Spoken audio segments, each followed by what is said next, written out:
In Kairos, we have this notion of breathing in and breathing out.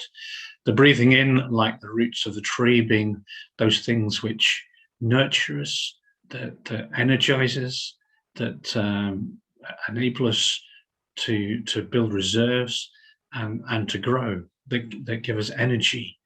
The breathing out being those things where we interact with our world, where we share our gifts, where we bless others, where we encourage others, where we try and make a difference.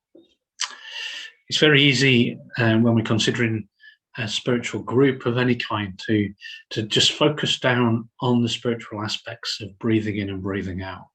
But we're very keen at Kairos, we don't limit ourselves in that way, that we consider the whole of what a human being is about. We think about mind, body, and spirit. And so when it comes to breathing in, we're not just considering maybe our prayer life, our spiritual nurture, but also our mind. What inspires us, what makes us think and reflect, and how do we enable that for others in our breathing out? Can we share teaching and gifts and skills?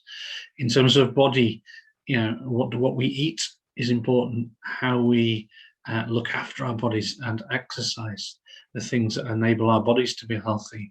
And likewise, we can use our bodies to help others physically, to be practical use, to help people who are weaker than us or need assistance in different things. And we add a third idea to this, which is that of a supportive community. That's not a unique thing to Kairos. When we look around our nation, we see great examples of people who are striving to improve themselves and do so more successfully within a supportive community.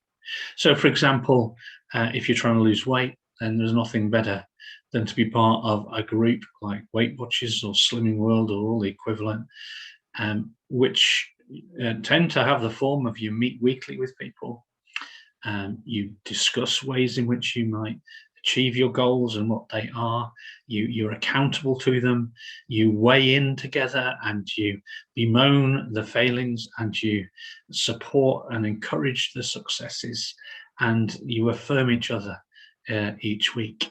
Likewise, parkrun, which is a way many people use to get fit, but also to build relationships with new people. A very good example of how the system relies on the partaking of everybody to encourage others. So for those perhaps who never run, there are those who will guide you in building from walking to jogging. There were those who will shepherd you. There is a rear walker or runner to make sure you're never the last one across the finish line. And there are those who everybody will share tips and wrinkles about how to develop and grow. And of course, everybody who crosses the finish line gets a huge cheer, no matter what their personal goals. That supportive community makes it the success that it is. It's my suggestion that not particularly where all these things overlap, but when all these things are in place in the right sort of measure, then we have a much more likely chance of flourishing. Not to say the things don't flourish in their exploration, in the becoming, in the relating themselves, but when these things are present, there's a much greater chance of overall flourishing for you as an individual and for us as a community. Perhaps an easy way of getting your head around what flourishing looks like is to think of those things out of balance. So, for example, if this is largely on a spiritual plane, I'm considering these things at the moment, but we will do so in each of the other planes. If you are, somebody who spends a lot of time spiritually focused, reading the Bible, prayer, meditating, but you never do that with others, and you never put that faith that you gained into action, then there's a really tangible risk that your faith and your view of God can be shaped in your own image. And if you never put it into practice and never live it out and never share with anybody else, then the question is there a limit to that view of God? When we put our faith into practice, we exercise faith and we grow in understanding. And so for all there is value there would be more value with more output and more time sharing that with others. Similarly, there are those for whom faith plays little or no part in what they do. They're social activists and maybe part of groups that seek to change our world for the better. They do real work in the real world that makes a difference. My argument would be, if that's not got a spiritual grounding, sometimes people risk burning out. If there's not a deep purpose to that work, then there's a greater danger that when hard things come, that things can fall apart because we're reliant on success and achievement maybe to continue. And there are deeper reserves to be had when we draw on our calling, on our the image of God in which we're made to do that sort of work. Hid behind me is kind of a picture of a lot of churches, I think, that where there is a faithful group of people who meet together and worship and perhaps share the Bible and pray together and discuss what God is together. But in this imbalanced picture, again, there is little outworking. Faith without works. And arguably, well, is there anything wrong with that at all? I would suggest that when we don't put our faith into action, again, we miss the value. We risk being among people who share our ideas and never encounter the other who might give us that wider perspective of God. There's just a few examples. You may not agree with my diagnosis of the imbalance, and there are many other ways in which our diagram might be imbalanced and cause issues. But I hope it's given you a way to reflect a little bit on where you are and your own faith and your own balancing. And that's really one of the exercises we encourage anyone who's considering being part of Kairos to do, and something we hope to do on at least an annual basis, if not more regularly, within our small groups, or if you prefer, an opportunity to meet with one of our sort of spiritual guidance with people like myself or our spiritual directors, to reflect on different aspects of your life, using different lenses, and think about the balance of your life. Now, I've had a go at that for myself, and what I've done here is I've used pictures, and there is no need to use pictures. You can use words to do so. But I've picked up a few of the things that within my life that I do. So in terms of my exploring, I take I have individual times of prayer and reflection, meditation. It takes different forms in different times in my life, but I undertake those on my own. I use art as a way of engaging prayerfully. It's also something that just feeds me. It feeds my creative side, even if I'm not trying to do something particularly spiritual. It feeds me, and I found it helpful because I spend a lot of time walking my dog these days to listen to podcasts, especially when I'm walking early in the morning and listening to others share in different spheres of life. I do study the Bible on my own. I'm a Methodist minister, so I study for preaching, but I also will read it on my own. But I really value gathering with others around the Word of God, unpicking, it's said, hearing other people's reactions to it. I find that the most wonderful thing. And so that becomes in an area between myself as an explorer and relating with others. And in that same intersect, I have Nomad, which is a podcast I listen to, but then we discuss with others. I have prayer groups, and I have Divine Focus, which is our photography church. So there's an individual process in that of reflecting on photos, taking photos and seeking their meaning with God in a prayerful time. But then we meet together and share around a theme and unpack for each other more deeply. Within the relating, I go to the cinema with a group of people. I like films. I watch them at home on kind of streaming, but I also like going out to the cinema with others and chatting about the film. Likewise, although I walk on my own quite happily, I like to go walking with others and share as we go along. That's part of my, particularly my family, do that together. But there's an intersection there within Kairos that we have walks as a movement, and part of those walks we actively seek a moment and time of reflection, and we use a tool called Deep Talk to enable that. I also am part of two groups, the Campfire Group and the Potting Shed, which are peers who are people involved in ministry and working out their faith. And as you see, we begin to see an overlap there with the becoming aspect of what I do. And so those are places where I can reflect on my ministry, and I can help others reflect on theirs, and we support one another in that.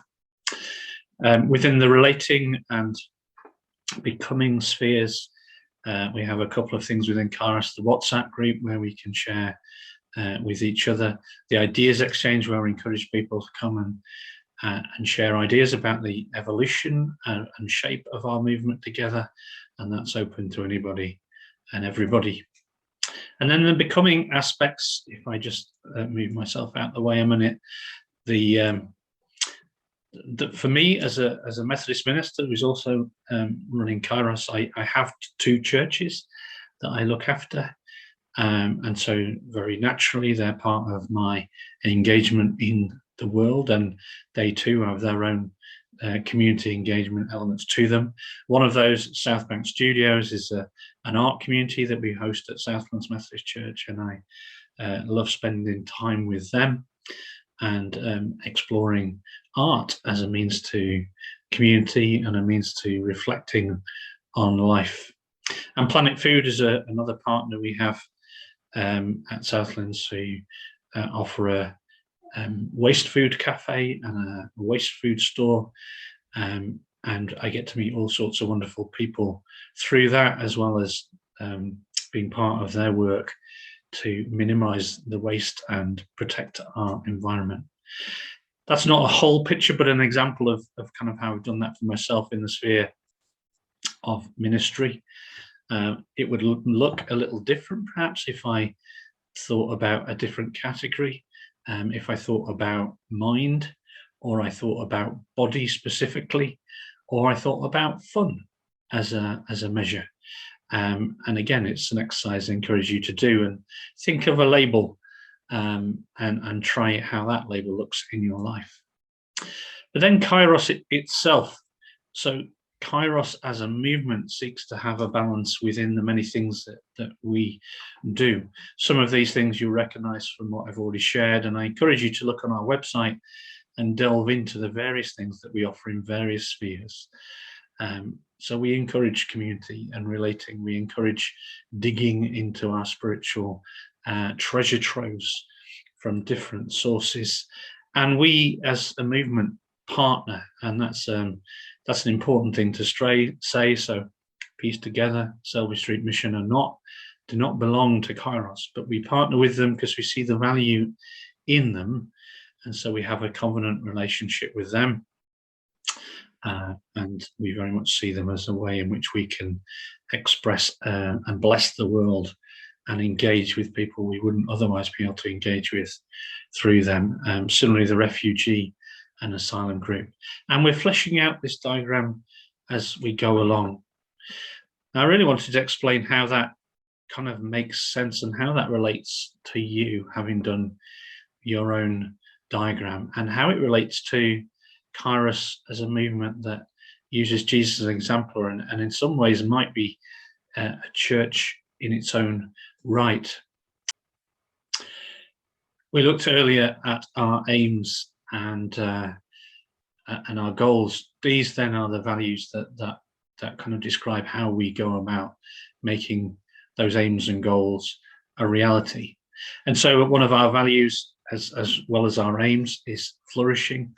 And we measure ourselves by how much we are flourishing. When we fill our Venn diagrams of life in balance, we ask ourselves, are we flourishing as individuals? Are we flourishing as a movement? And if we feel we're not, we work out together with the help of others how we might do so. And if we see those who are not flourishing, we seek to help them in that process. We mentioned the supportive community and that sense of belonging, that we are a community that is not just tolerant, but embracing of all manner and kinds of people. We want to reach out in love to everyone in every way, and so we each have that task of loving and caring, pastorally supporting, being there, being a person to whom we can offer a time of reflecting and listening to. Linked with that is the idea of connecting and linking and finding the people who we might journey with is not always the easy thing. And actually some of us get very stymied within our context, that there aren't the people who share our passions, who share our desires for spiritual growth. We maybe want to pursue a particular spiritual discipline, like praying, singing, for example, and there are just no others around us who like that. We may have a passion for working with refugees, and there's nobody else around us who seems to share that passion, and that ministry is stymied. And so connecting others, listening, understanding the passions of one another, connecting them with people who share those values, such that new groupings, new small groups might be formed to exercise those ministries, to explore those spiritual pathways, to encourage. They may not last for forever, but they may serve for a small time in just moving us forward in our journey. And I mentioned encouraging already, and that takes place in so many different ways in Kairos. We're all called to encourage one another. We don't want to leave this to the professionals, to the ministers, to those who've had the theological educations. This is about everybody who's seeking Jesus, who's trying to live a life of faith, who's trying to find a balance in life to help others equally seeking to do so. And we all have experiences in different phases and parts of life that we can help each other to do that. And so we ask that we would support one another. There are the experts, the spiritual directors, we have connections with counselors, we have people who are trained in mentoring, but really this is for all of us to help one another. So there are our values.